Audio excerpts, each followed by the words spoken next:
পয়লা বৈশাখের ভিডিওটা অনেকদিন ধরে এডিট করব বলে করা হচ্ছিল না, তাই ফাইনালি আজকে করে ফেলেছি। এবং অনেকেই বলছিলেন যে পয়লা বৈশাখের ভিডিওটা যেন আপলোড দেই। ঈদের 2 দিন পর যেহেতু পয়লা বৈশাখ ছিল, সো আমরা প্ল্যান করি যে 300 ফিটে আসবো। আর আমাদের 300 ফিট আমাদের গ্রাম থেকে 300 ফিটে আসাটা অনেক বেশি ইজি, তাই আমরা 300 ফিটে একটা প্ল্যান করে ফেলেছি। আসার পর অ্যাজ ইউজুয়াল দেখেছি এখানে একটা মেলা বসেছে।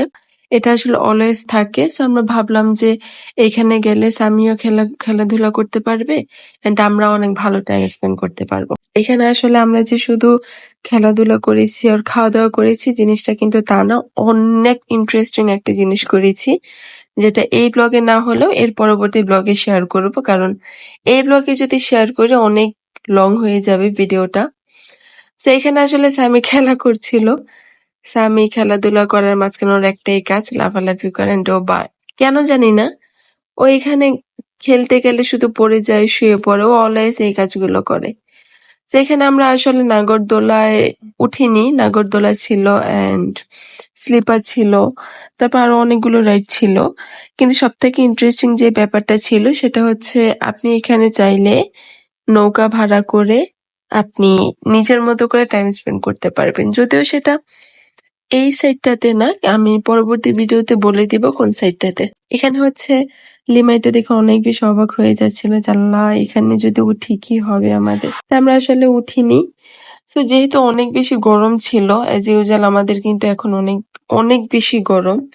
তো আপনারা ট্রাই করবেন নিজেদেরকে হাইড্রেট রাখার, বেশি করে পানি খাওয়ার, এবং সেই সাথে পরিবারের সকলের একটা টেক কেয়ার করার জন্য।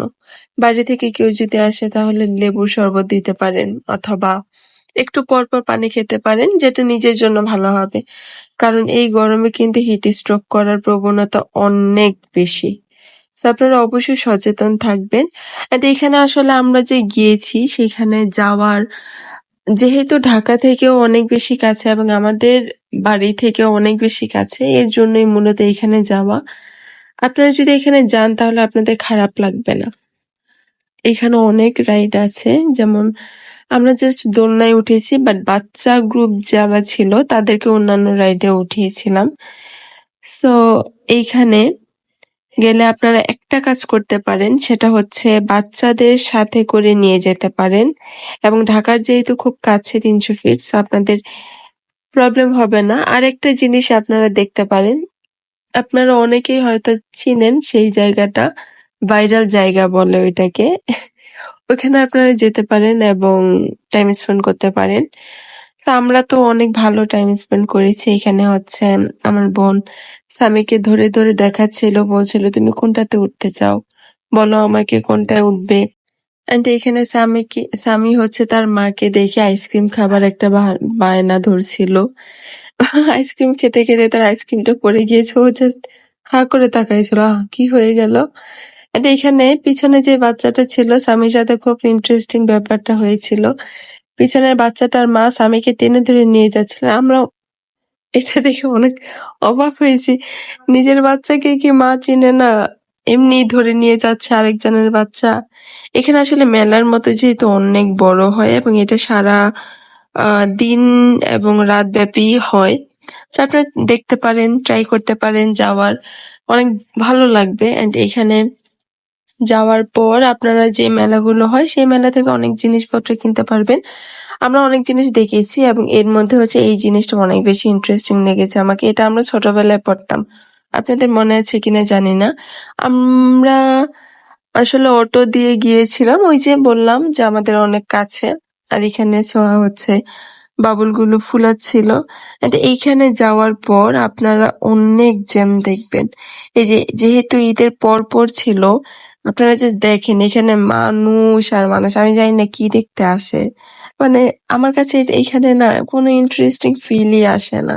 আর আমি কেন যাব এখানে, কি দেখবো, কি রাস্তার মধ্যে কি ছবি তুলবো। এন্ড এখানে আমি স্বামীর সাথে অনেক বেশি মজা করছিলাম। স্বামী আমার পাখি। আমরা যাওয়ার সময় স্বামী ফিশ কিনে নিয়ে যাবো। স্বামী ফিশ কিনে নিয়ে যাবে? স্বামী ফিশ কত বড় হয়? দেখো তুই কত বড় হয়, ছোট হয়। আমরা আসলে এই জায়গাটাতে 3টা 3:30টার দিকে আসি অ্যান্ড আমাদের সন্ধ্যা হয়ে যায় এবং সন্ধ্যার পর আমরা নৌকার যে রাইডটা ছিল সেটাতে যাই। এখানে অনেক ধরনের খাবার পাবেন আপনি, সি ফুড, তারপর যে কোনো ধরনের খাবার আপনি পাবেন। সো আপনি খাবার নিয়ে একদম টেনশন করতে হবে না আপনাকে। এখানে সাম্মি যেহেতু অনেক পছন্দ করে মাছ, এর জন্য সামিকে ঘুরে ঘুরে মাছগুলো দেখাচ্ছিলাম। আর এটাই হচ্ছে সেই সব থেকে সুন্দর একটা জায়গা যেখানে নৌকা ভাড়া করে আপনি নিজেদের মতো নিজের আপনজনকে নিয়ে কোয়ালিটি টাইম স্পেন্ড করতে পারবেন। এন্ড এখানে আমরা আহ, খাবার যাচাই বাছাই করে দেখছিলাম। টাকা বলতে খুব একটা টাকা নেবেন আপনাদের থেকে, হয়তো 500-র মধ্যে আপনারা খেয়ে আসতে পারবেন, 500, 550 অথবা 1000। এটা আসলে আপনাদের খাবারের পরিমাণের উপর ডিপেন্ড করে। সো এই ছিল আজকে আমার ব্লগে। সো আমি পরবর্তী ব্লগে নতুন করে আপনাদের জানিয়ে দেব এই জায়গাটা কোথায় এবং আপনারা কিভাবে যাবেন।